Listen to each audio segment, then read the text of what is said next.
ओम ब्रह्मविदाप्नोति परम्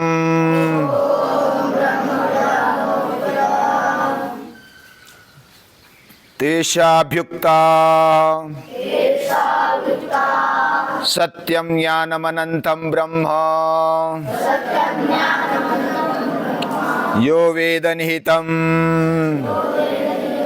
गुहायां परमे व्योमन् सोऽश्नुते सर्वान् कामान् सह ब्रह्मणा विपश्चितेति ब्रह्मणा विपश्चितेति।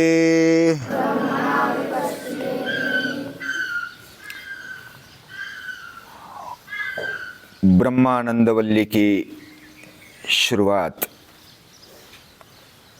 यानी पहला अनुवाकवर पहला मंत्र, इसका अर्थ है ब्रह्मज्ञानी वह परम आपनोति, ब्रह्मज्ञानी परम पद प्राप्त करता है। परम यानी श्रेष्ठ, ऐसा पद प्राप्त करता है। और यह उसका भाव व्यक्त करने के लिए, ब्रह्मज्ञानी कौन होता है उसका भाव व्यक्त करने के लिए यह बताया गया मंत्र। कौन सा मंत्र है? सत्यम ज्ञानम अनंतम ब्रह्म। ब्रह्म क्या है? सत्य है, ज्ञान है और अनंत है। यो वेद निहितं गुहायां परमे व्योमन्, जो इस गूढ़ रहस्यमय ऐसे ब्रह्म को, परम को जानता है, वह इस ब्रह्म रूप को एक साथ जानकर वह भोग का अनुभव लेता है, यानी उस उच्च भोग का अनुभव लेता है। ये इस पहले मंत्र का शॉर्टकट में अर्थ बताया।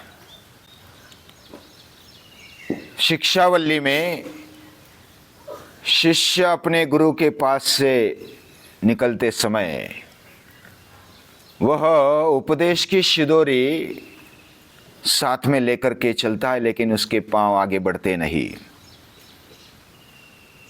वह केवल विद्या ग्रहण नहीं की है, उसने उस विद्या को अपने जीवन में व्रत समझ करके उठा लिया है। यानी केवल विद्या स्नातक नहीं है, वो विद्या व्रत स्नातक है। विद्या व्रत स्नातक में एक गहराई है, आचरण की गहराई है। यानी जीवन में कुछ उथल पुथल आती है, कुछ समस्याएं आती है, संकट आते हैं, संघर्ष आता है। ये सब आने पर भी जो अपने राह पर, अपने स्वीकारे हुए श्रेष्ठ ऐसे मार्ग पर वह अडिग रहता है, दृढ़ रहता है। और वही विद्वान सच्चा विद्या व्रत स्नातक माना जाता है। सत्यम तपो ज्ञान महिंसता च विद्वत् प्रमाणंच सुशीलता च एतानि यो ये धारयते स विद्वान, एतानि यो धारयते स विद्वान, न केवलम यः पठते स विद्वान। केवल पढ़ाई के ध्यान में रखे, मेमोरी में तो रखे है, लेकिन उसको धारण नहीं किया है, उसको आचरण में नहीं लाया है, वह विद्वान नहीं कहा जाता। यह विद्याव्रत स्नातक होता है। स्वामी विवेकानंद बोलते हैं, give me 100 Nachiketas and I shall change the world, whole world. मुझे 100 नचिकेता दे दो, मैं पूरी दुनिया को बदल दूंगा। क्या 100 बदल सकते हैं? कितने सारे करोड़ लोग इस दुनिया में है। इनको बदलने की शक्ति केवल 100 में हो सकती है। विद्याव्रत स्नातक शेर जैसा होता है, बाज जैसा होता है।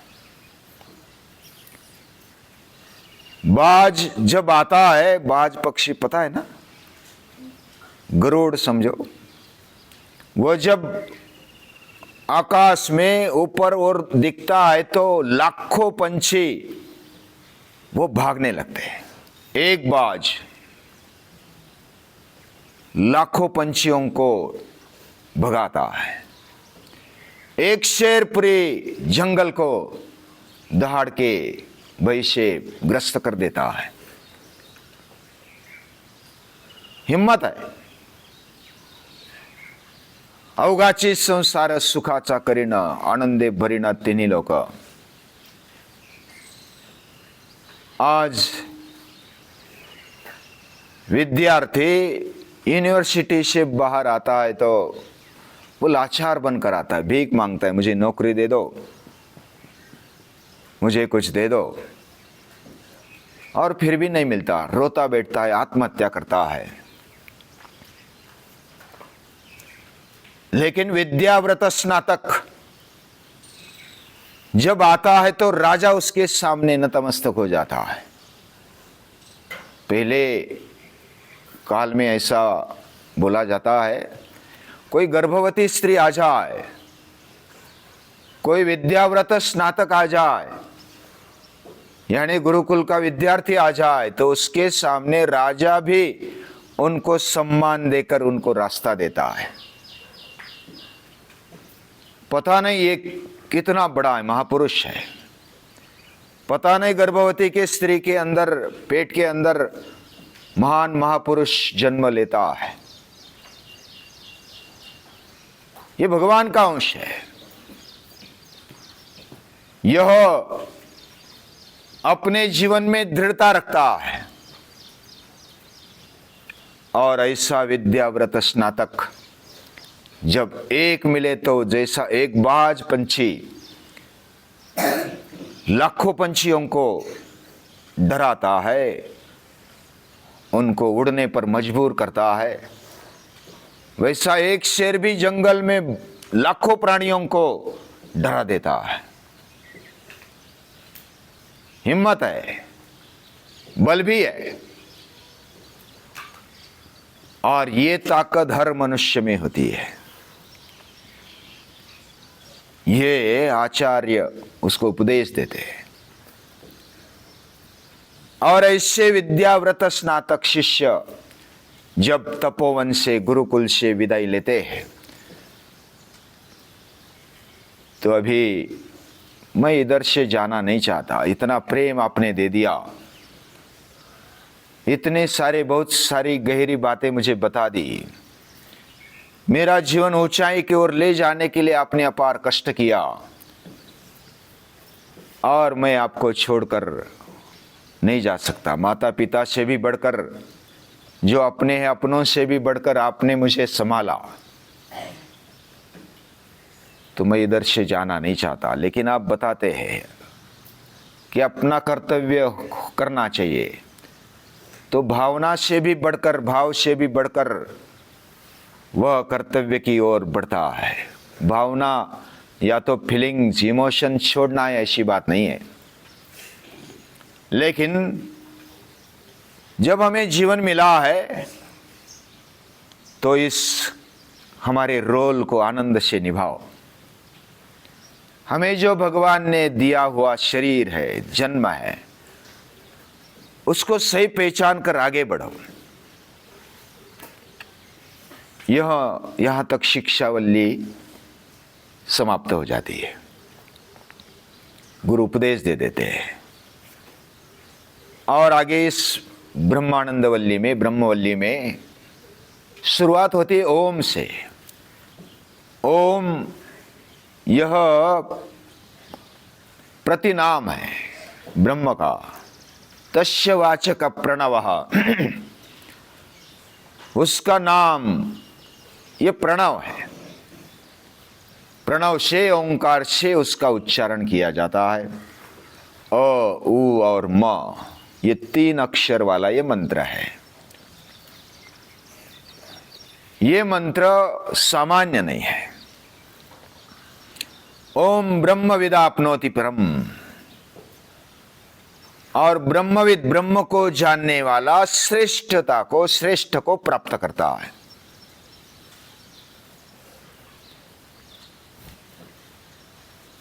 ब्रह्म और आत्मा, जीवात्मा अलग नहीं है। वैसे अगर फिलॉसफी की दृष्टि से देखा जाए तो हमारा चैतन्य, हमारे अंदर बैठी हुई शक्ति और इस दुनिया में बैठी हुई शक्ति अलग नहीं है। फिर भी अज्ञान के कारण या तो हमारे लिए समझने के कारण यह ऐसे बताया जाता है। समझने के लिए, हमारी समझ को वहां तक कैसे ले जाए, इसकी युक्ति करने के लिए, इसका उपाय करने के लिए उपनिषद हमें बताते हैं। द्वा सुपर्णा सयुजा सखाया समानम वृक्षम परिसस्वजाते। एक वृक्ष है, हमने देखा था, एक वृक्ष है, उस पर दो पंछी बैठे हैं और दो पंछी, एक खाता है दूसरा देखता है। खाता कौन है? जीवात्मा खाता है, हम खाते, हम भोगते हैं।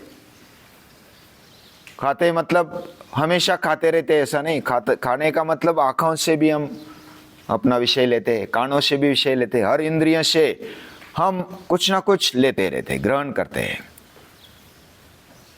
और साक्षी, हमारे अंदर जो भी साक्षी बन करके, विटनेस बन करके जो देखता है वह है परमात्मा।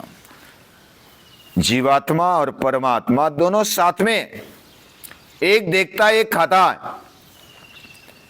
दो अलग है।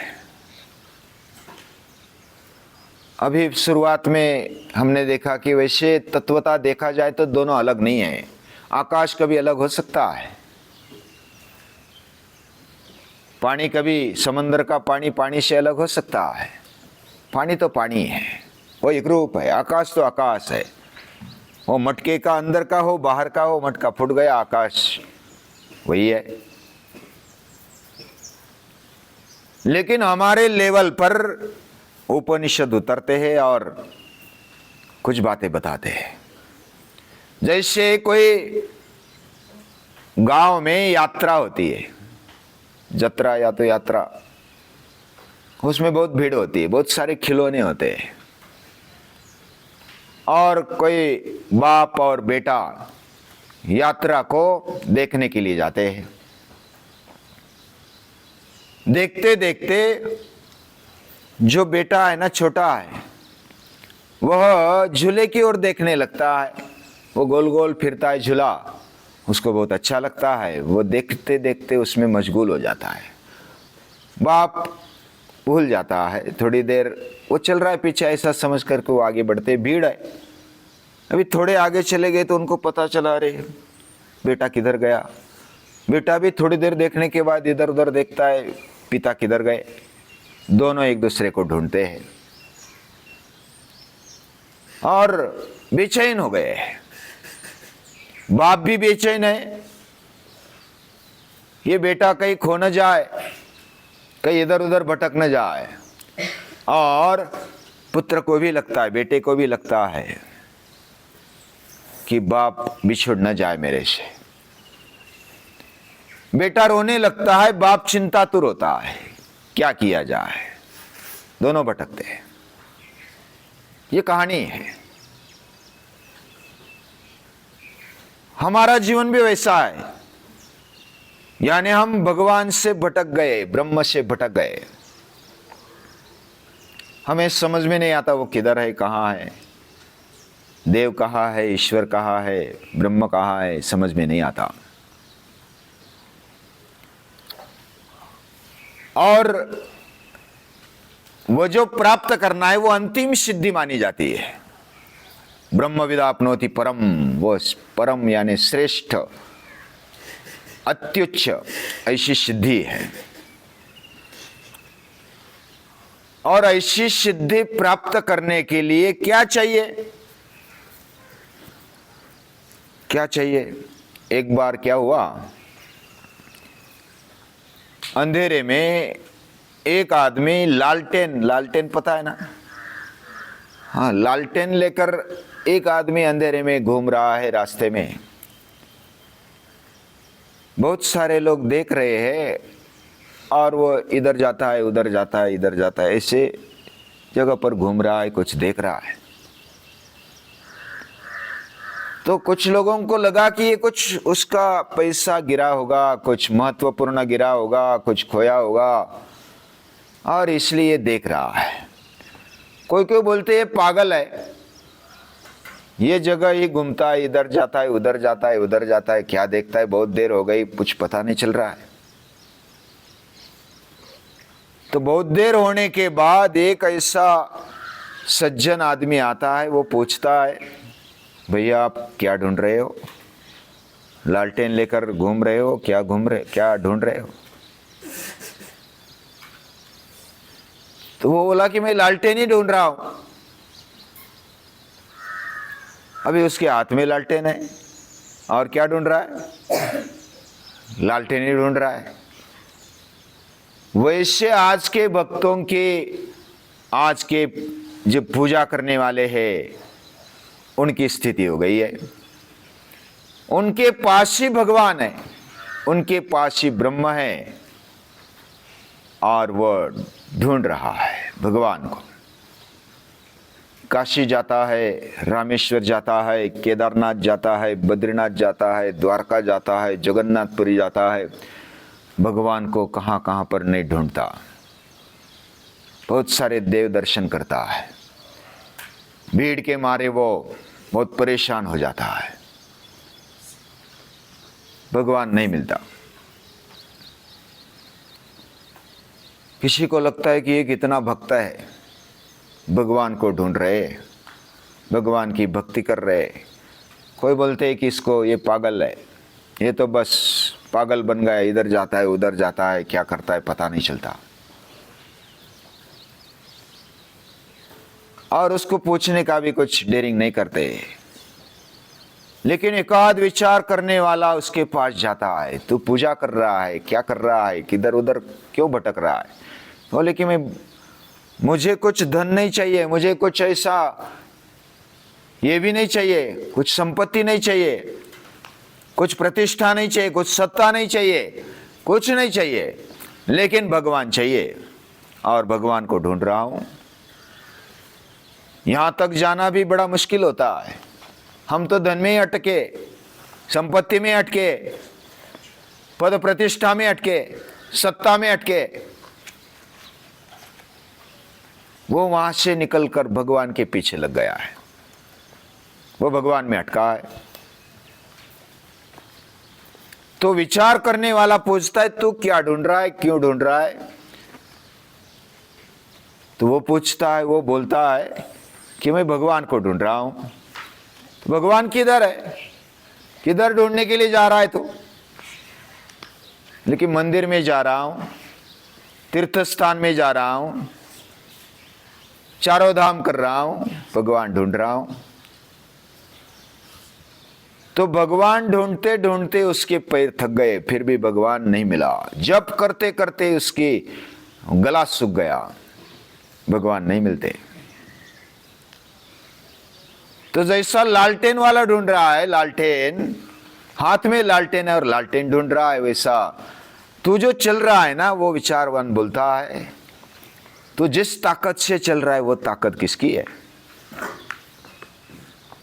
तू जिस ताकत से नाम जप कर रहा है, वो नाम उच्चारने की ताकत तेरे में है?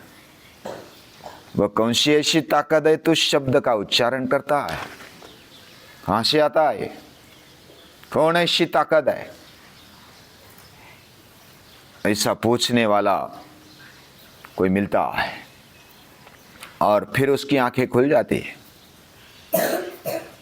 जो ऐसा जानते जानते उसकी स्थिति कैसे हो जाती है?